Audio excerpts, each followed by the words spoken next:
Hello दोस्तों, नमस्कार। मैं हूँ राजनारायण सिंह और आप हमारे सहयोगी बाबा अनूप तिवारी के साथ ये कहानी सुन रहे हैं।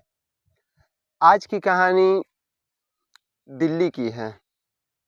दिल्ली में एक लड़की जो कि अपने गांव से 12th करके गई थी, वहाँ पर नीट की तैयारी करने के लिए गई थी। वो तैयारी तो वो कंप्लीट नहीं कर पाई। वो उसी बीच तैयारी करते करते एक साहिल नाम के लड़के से उसे मेल मिलाप होता है, दोस्ती होती है। दोस्ती आगे चल के प्यार में बदल जाती है। ये कहानी एक ऐसी रूप लेती है जो आपको पूरी स्क्रिप्ट में हम आपके सामने रख रहे हैं। ये साल 2018 की कहानी है। 18 में एक निक्की यादव नाम की लड़की जो कि 12th पास करके अपने गांव से, उसके फादर का बैकग्राउंड बहुत ही अच्छा, गांव पर गैरेज का काम था, वो अच्छा खासा इनकम था वहाँ। वो अपना उसी के साथ अपनी फैमिली का भरण पोषण रहन सहन सब मेंटेन कर रहे थे। निक्की यादव बोलती है कि मुझे नीट की तैयारी करनी है। पापा बोलते हैं कि चलो ठीक है, 12th में भी अच्छा नंबर लाई थी, 10th में भी अच्छा नंबर लाई थी। बोले कि चलो कोई बात नहीं है, आप चलो नीट की तैयारी कर लो। वो लड़की अपने गांव से निकलकर दिल्ली में जाती है। दिल्ली में एक कॉलेज में एडमिशन ले लेती है। वो वहाँ पर तैयारी करने लगती है। तैयारी करते करते वो कॉलेज और जहाँ पर रूम था उसका, क्योंकि कॉलेज के आसपास जो रूम लेते हैं वो बहुत ही महंगा रूम पड़ता है, इसलिए वो 4-5 किलोमीटर की दूरी पर एक देहात साइड की इलाका था, उस साइड वो रूम ली थी।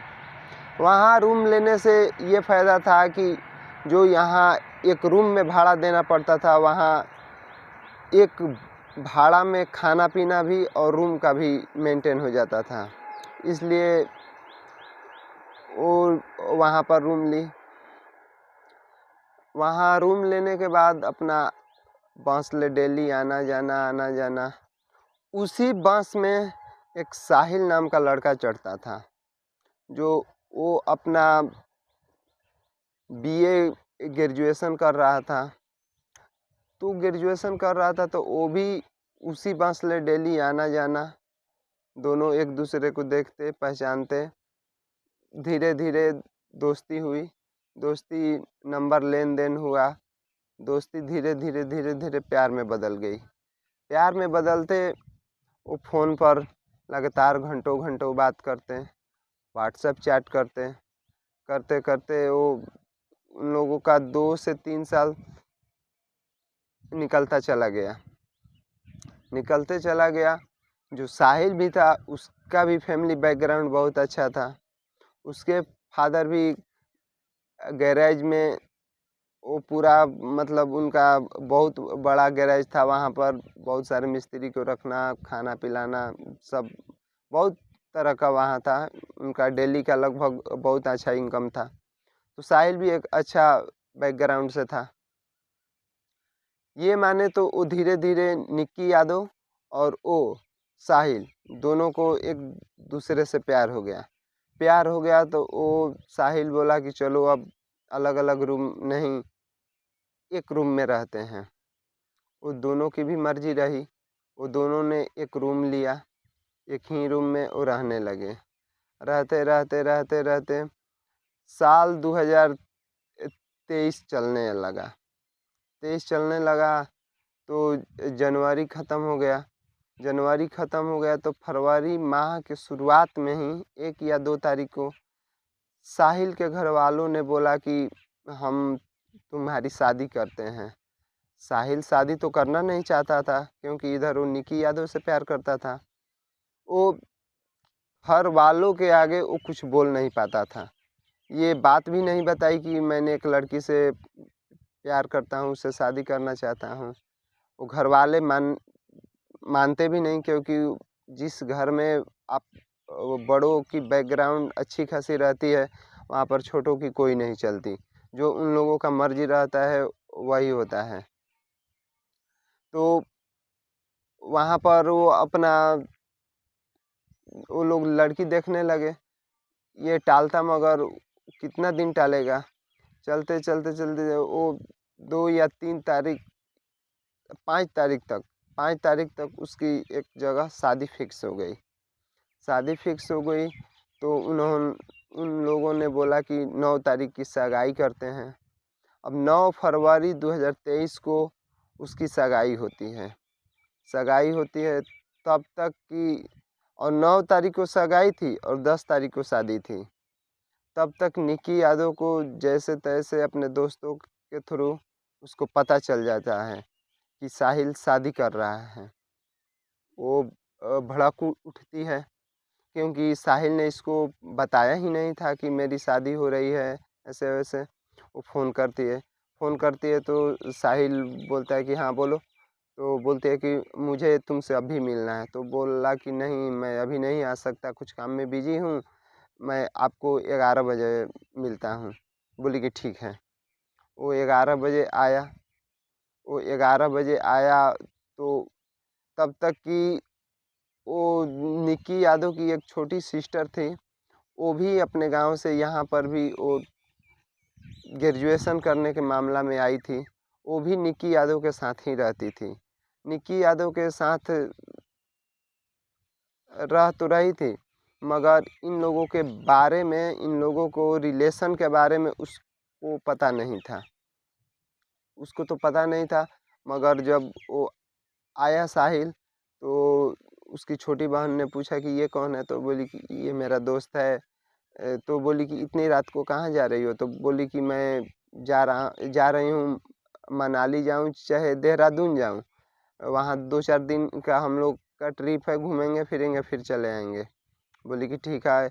निकी यादव ने बोली कि तुम परेशान मत होना, मैं जल्द ही चली आऊँगी। बोली कि ठीक है दी आप जाइए। वो इधर आई तो साहिल बोला कि आइए मतलब आओ गाड़ी में बात करते हैं। वो गाड़ी में बैठी, जो ड्राइवर सीट के बगल में बराबर वाली सीट होती है उस पर बैठी। फिर उस बात पर बहसा-बहसी चालू हो गई। वो साहिल गाड़ी लेकर उधर से निकल जाता है और दिल्ली की जो रास्ता है उस पर घूमता है, झगड़ते हैं। ये झगड़ते-झगड़ते जो कश्मीरी गेट है वहाँ पहुँचते हैं। वहाँ पहुँचने के बाद एक साइड में गाड़ी रोकता है। साहिल गाड़ी रोकता है, वहाँ पर भी ये निकी यादव बहुत झगड़ती है कि तूने मुझे चीट किया, तूने मुझे बताया नहीं, तुम धोखेबाज हो, तुम सब सारे धोखेबाज होते हो, ऐसे वैसे वो बोल रही थी। उसको गुस्सा आया, जो साहिल था उसको गुस्सा आया। हर एक गाड़ी में आप देखिएगा कि एक चार्जिंग करने वाला केबल होता है, वो बहुत ही ज़्यादा मजबूत होता है। वो क्या किया कि एक केबल को निकाला और केबल निकाल कर और उसके गले में ऐसा डाला ना कि वो बीच में से अपना छुड़ा भी नहीं सकती थी। वो तब तक खींचता रहा केबल को अपने दोनों हाथों से जब तक कि उसकी दम नहीं निकल गई। जब वो बेसुध बेहवास गिर गई सीट पर तो अब साहिल को फर्स्ट बार घबराहट हुई। जब घबराहट हुई साहिल को तो वो बोला कि अब क्या करें, अब तो हमारे हाथ से मर्डर हो गया। साहिल वहाँ कश्मीरी गेट से गाड़ी लेकर निकलता है। गाड़ी लेकर निकलता है, वो 3 से 4 घंटा उसी रास्ते पर गाड़ी घुमाता है। तब तक 12 बजे के बाद यानी 10 तारीख आ गई थी, क्योंकि 10 तारीख को उसकी शादी भी थी। कहीं पर भी कोई पुलिस वाला नहीं दिखा, कहीं पर कोई चेक पोस्ट नहीं दिखा, कहीं कोई रोकने वाला नहीं था। वो आते आते उसका गुड़गांव में एक ढाबा था। वो साहिल गुड़गांव का ही रहने वाला था। साहिल का गुड़गांव में ही ढाबा था। जहाँ पर घर था वहाँ से 5 से 700 मीटर की दूरी पर ही उसका ढाबा था। वहाँ पर ले जाता है रात में। अब सोचता है कि क्या करूँ क्या ना करूँ। वो ले जाता है, ले जाकर चारों तरफ देखता है कुछ जगह नहीं है। तब तक एक बहुत बड़ा ही ढाबा में फ्रिज रखा था, क्योंकि आमतौर पर जो खाना ख़राब ना हो गर्मियों के दिन में लोग रख देते हैं, चाहे पानी वानी रखने के लिए।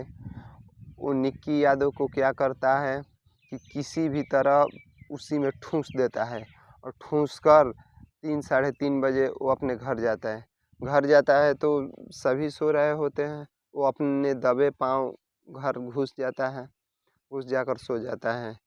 पूरी 10 तारीख को उसकी शादी थी। अपना उठता है, जो भी क्रियाकलाप करना था करता है, शादी में व्यस्त होता है। वो 10 तारीख की उसकी शादी होती है। शादी होने के बाद तब तक इधर निक्की की जो बहन थी वो बेचैन हो रही थी कि दीदी का फ़ोन भी नहीं लग रहा है। वो अपने फादर के पास फ़ोन की कि पिताजी दीदी का फ़ोन नहीं लग रहा है, वो किसी साहिल नाम के दोस्त के साथ घूमने गई है। बोल रही थी कि मैं देहरादून या मनाली जा रही हूँ, तुम चिंता मत करना।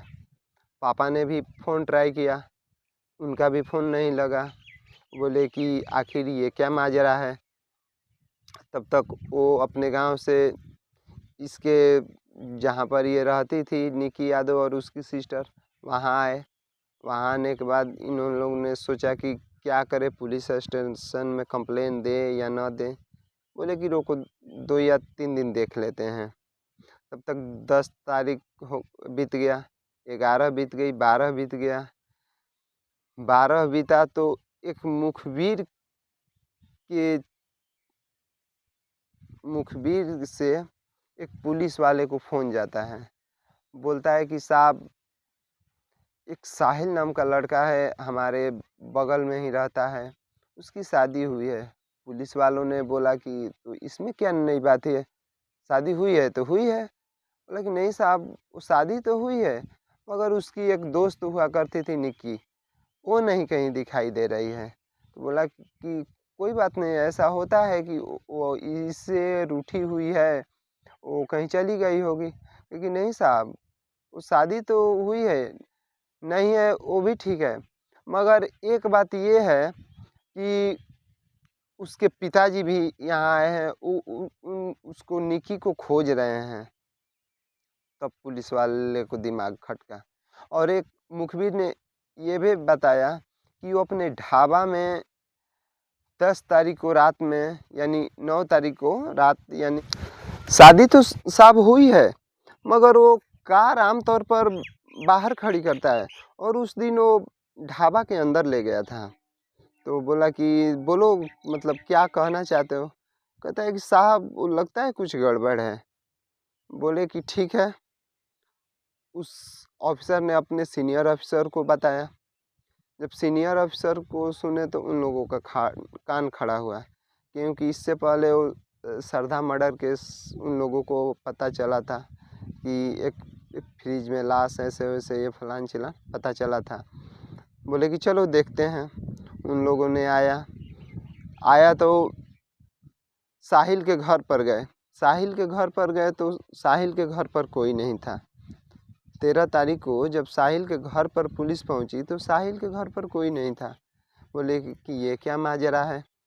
बोले कि लगता है कि वो लोग भाग गए हैं, मगर वो लोग असल में भागे नहीं थे, क्योंकि उनके घर वालों को कुछ भी पता नहीं था। साहिल ने किसी को कुछ बताया ही नहीं था। तो वो लोग वहाँ से तो कोई संपर्क नहीं हुआ। तो आए ढाबा पर आए तो वो वीडियो कैमरा करते हुए ताला को तोड़कर और पुलिस अंदर गई। जब चारों तरफ देखने लगी तो कहीं पर कुछ नहीं मिला। पूरा खोजने के बाद ढाबा में कहीं पर कुछ नहीं मिला। तो एक पुलिस वाले को फ्रिज पर नज़र गई, क्योंकि फ्रिज की कहानी उस टाइम दिल्ली में बहुत ही सुर्खियों में थी। 2023 में बहुत ही सुर्खियों में थी। बोला कि चलो कुछ और नहीं, फ्रिज ही खोल कर देखते हैं। जब फ्रिज खोला तो उसी में निक्की की लाश जैसे तैसे ठूसी हुई थी। अब सभी की पैरों तले ज़मीन ही खिसक गई कि ये तो इसी में इसको डालकर रख दिया है। अब पुलिस वालों ने क्या किया कि सादे भेष में वो साहिल के घर के बाहर खड़े हो गए। तब तक उसको पता नहीं था कि पुलिस ने ताला तोड़कर ढाबा का और लाश बरामद कर लिया है। पुलिस वालों ने उनको खबर दिया, जो उनकी थी, तो उनको खबर दिया उनके पिता का, निकी के पिता का। तो निकी के पिता का नाम था सुनील यादव। तो सुनील को पता चला तो वो आए, देखे तो उसको लाश पहचान गए।